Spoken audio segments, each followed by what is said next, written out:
Praise the lord. ఈరోజు దేవుని వాగ్దానము, తన భూమిని సేద్యపరచుకుని వానికి ఆహారం సమృద్ధిగా కలుగును. వ్యర్థమైన వాటిని అనుసరించువాడు బుద్ధి లేనివాడు. సామెతల గ్రంథము 12వ అధ్యాయము 11వ వచనము. సహోదరి సహోదరులారా, చాలామంది ఆశీర్వదించబడాలని, సమృద్ధిని పొందుకోవాలని ఆశిస్తారు. కానీ అందుకోసం చేయవలసింది మాత్రం చేయరు. అదేంటంటే పని. ఈ వచనంలో సొలొమోను పని విలువను, కష్టపడి పనిచేస్తే వచ్చే ఫలితమును గురించి తెలియజేశాడు. చాలామంది సమయాన్ని వృధా చేస్తూ, వ్యర్థమైన వాటిని అనుసరిస్తూ దేవుని దీవెనల కోసం ఎదురు చూస్తారు. ఈ ఎదురుచూపు బుద్ధిహీనతే తప్ప ఉపయోగం లేదు. దేవుని దీవెనలు కావాలంటే దేవునికి వ్యతిరేకమైనవి విడిచిపెట్టడం, దేవుని విధానాలను అనుసరించడం చాలా ప్రాముఖ్యం. దేవుని విధానాల్లో ఒకటి కష్టపడి పనిచేయడం. సోమరితనాన్ని విడిచిపెట్టి కష్టపడి పనిచేసినప్పుడే మనము దేవుని ఆశీర్వాదాలకు అర్హులమవుతాము. భక్తుడు ఈ విధంగా అంటున్నాడు: సోమరి చీమల యొద్దకు వెళ్ళుము, వాటి నడతలు కనిపెట్టి జ్ఞానము తెచ్చుకొనుము. వాటికి న్యాయాధిపతి లేకున్నను, పై విచారణకర్త లేకున్నను, అధిపతి లేకున్నను, అవి వేసవి కాలమందు ఆహారము సిద్ధపరచుకొనును, కోతకాలమందు ధాన్యము కూర్చుకొనును. సోమరి, ఎందాక నీవు పండుకొని ఉందువు? ఎప్పుడు నిద్రలేచెదవు? ఇక కొంచెము నిద్రించెదనని, కొంచెము కునికెదనని, కొంచెము సేపు చేతులు ముడుచుకొని పరుండేదనని నీవనుచుందువు. అందుచేత దోపిడిగాడు వచ్చినట్లు దారిద్ర్యము నీ యొద్దకు వచ్చును, ఆయుధదారుడు వచ్చినట్లు లేమి నీ యొద్దకు వచ్చును అని. ప్రియులారా, సోమరి ఆశపడును గాని వాని ప్రాణమునకేమీ దొరకదు.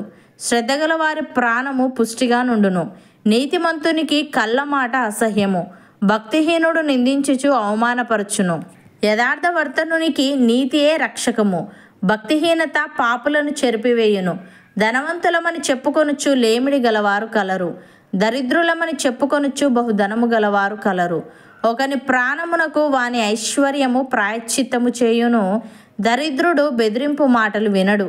కీర్తనకారుడు ఈ విధంగా అంటున్నాడు: యెహోవా యందు భయభక్తులు కలిగి ఆయన త్రోవల యందు నడుచు వారందరూ ధన్యులు. నిశ్చయముగా నీవు నీ చేతుల కష్టార్జితమును అనుభవించెదవు, నీవు ధన్యుడవు, నీకు మేలు కలుగును. నీ లోగిట నీ భార్య ఫలించు ద్రాక్షవల్లి వలె నుండును, నీ భోజనపు బల్ల చుట్టూ నీ పిల్లలు ఒలీవ మొక్కల వలె నుందురు. యెహోవా యందు భయభక్తులు గలవాడు ఇలాగూ ఆశీర్వదింపబడును. సియోనులో నుండి యెహోవా నిన్ను ఆశీర్వదించును. నీ జీవితకాలమంతయు యెరూషలేమునకు క్షేమము కలుగుట చూచెదవు. నీ పిల్లల పిల్లలను నీవు చూచెదవు. ఇజ్రాయేలు మీద సమాధానముండునుగాక అని. ప్రియులారా, మంచివాడు తన పిల్లల పిల్లలను ఆస్తికర్తలనుగా చేయును. పాపాత్ముల ఆస్తి నీతిమంతులకు ఉంచబడును. బీదలు సేద్యపరచు క్రొత్త భూమి విస్తారముగా పండును. అన్యాయము వలన నశించువారు కలరు. బెత్తము వాడని వాడు తన కుమారునికి విరోధి. కుమారుణ్ణి ప్రేమించువాడు వానిని శిక్షించును. నీతిమంతుడు ఆకలి తీరా భోజనము చేయును. భక్తిహీనుల కడుపునకు లేమి కలుగును. అపోస్తలుడైన పౌలు తెస్సలోనికైలకు వ్రాస్తూ ఈ విధంగా అంటున్నాడు: సహోదరులారా, మా వలన పొందిన బోధన ప్రకారము కాక అక్రమముగా నడుచుకొని ప్రతి సహోదరుని యొద్ద నుండి తొలగిపోవాలనని మన ప్రభువైన యేసుక్రీస్తు పేరట మీకు ఆజ్ఞాపించుచున్నాను. ఎలాగనగా, సహోదరులారా, మా వలన పొందిన బోధన ప్రకారము కాక అక్రమముగా నడుచుకొని ప్రతి సహోదరుని యొద్ద నుండి తొలగిపోవాలనని మన ప్రభువైన యేసుక్రీస్తు పేరట మీకు ఆజ్ఞాపించుచున్నాము. ఏలాగు మమ్మను పోలి నడుచుకొనవలెనో మీకే తెలియను. మేము మీ మధ్యను అక్రమముగా నడుచుకొనలేదు, ఎవని యొద్దను ఉచితముగా ఆహారము పుచ్చుకొనలేదు. మేము మీలో ఎవనికి భారముగా ఉండకూడదని ప్రయాసముతోనూ కష్టముతోనూ రాత్రింబగళ్ళు పనిచేయిచు జీవనము చేసితిమి. మీరు మమ్మను పోలి నడుచుకొనవలనని మమ్మును మేము మాదిరిగా కనుపరుచుకొనుటకే ఇలాగు చేసితిమి గాని మాకు అధికారం లేదని చేయలేదు. మరియు మేము మీ యొద్ద ఉన్నప్పుడు ఎవడైనను పని చేయనొల్లని ఎడల వాడు భోజనము చేయకూడదని మీకు ఆజ్ఞాపించితిమి కదా. మీలో కొందరు ఏ పనియు చేయక పరుల జోలికి పోవచ్చు, అక్రమముగా నడుచుకొనుచున్నారని వినుచున్నాము. అటివారు నెమ్మదిగా పనిచేయచ్చు, సొంతముగా సంపాదించుకొని ఆహారము భుజింపవలనని మన ప్రభువైన యేసుక్రీస్తు పేరట వారిని ఆజ్ఞాపూర్వకముగా హెచ్చరించుచున్నాము అని. సహోదరి సహోదరులారా, అపవాదికి చోటియ్యకుడి. దొంగిలువాడు ఇక మీదట దొంగిలక అక్కరగల వానికి పంచిపెట్టుటకు వీలు కలుగు నిమిత్తము తన చేతులతో మంచి పని చేయుచు కష్టపడవలెను. వినువారికి మేలు కలుగునట్లు అవసరమును బట్టి క్షేమాభివృద్ధికరమైన అనుకూల వచనమే పలుకుడి గాని దుర్భాష ఏదైనను మీ నోట రానియకుడి. దేవుని పరిశుద్ధాత్మను దుఃఖపరచకుడి. విమోచన దినము వరకు ఆయన యందు మీరు ముద్రింపబడి ఉన్నారు. అవును అన్నవారు నాతో పాటు ప్రార్థనలో ఏకీభవించండి.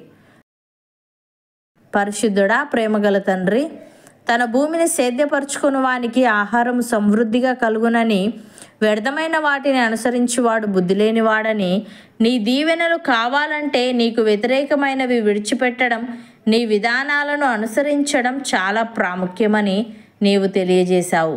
తండ్రి, నీకు స్తుతులు. దేవా, మేము నీకు వ్యతిరేకంగా సోమరులముగా కాకుండా నీకు విధేయులముగా కష్టపడి పనిచేసే వారముగా ఉంటూ నీవిచ్చే ఆశీర్వాదాలు పొందుకొనుటకు సహాయము దయచేయమని, విమోచన దినము వరకు నీ యందు మేము ముద్రింపబడి ఉన్నాము గనుక నిన్ను దుఃఖపరచక వినువారికి మేలు కలుగునట్లు అవసరమును బట్టి క్షేమాభివృద్ధికరమైన అనుకూల వచనమే పలుకుతూ దుర్భాష ఏదైనను మా నోట రానీయకుండుటకు కృపచూపమని, అనేకులకు ఆశీర్వాదకరంగా మా జీవితాన్ని నీవే మార్చమని యేసుక్రీస్తు నామమున ప్రార్థిస్తున్నాము తండ్రి.